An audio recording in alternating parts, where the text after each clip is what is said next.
Huge breaking news. The Vikings' dream off-season scenario just dropped. Vikings fans, this is fresh off the press, and you have to hear this.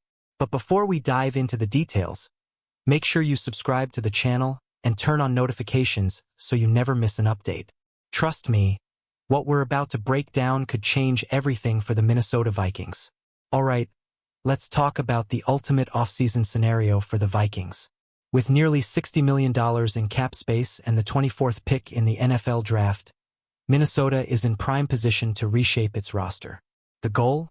Strengthen the offensive and defensive lines and reinforce the secondary to get back to championship contention. Now, let's be real. Some off-season dreams are just that, dreams.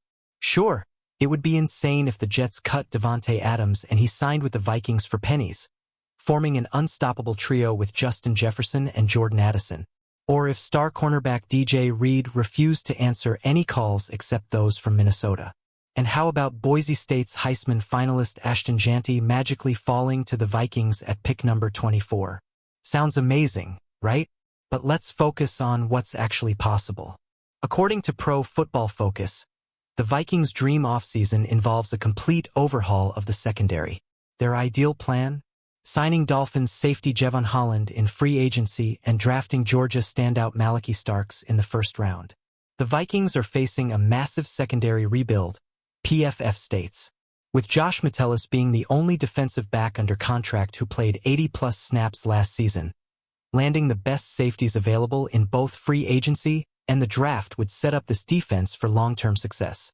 With the 25-year-old Holland and the 21-year-old Starks, Minnesota would have a young and dynamic safety duo to build around. And with Brian Flores calling the shots, the possibilities for this defense would be limitless. The urgency is real. Harrison Smith could retire, Cam Bynum might leave in free agency, and the cornerback room is in flux with Byron Murphy Jr., Stephon Gilmore, Shaq Griffin, and Fabian Moreau all set to hit free agency. Minnesota has to make moves, and this scenario could be the perfect way to solidify the secondary for years to come. So, Vikings fans, what do you think? Should Minnesota go all in on Holland and Starks to revamp the defense? Or is there another move that makes more sense? Drop your thoughts in the comments below. And before you go, don't forget, hit that subscribe button and turn on notifications because this is just the beginning of a franchise-defining offseason. Skol.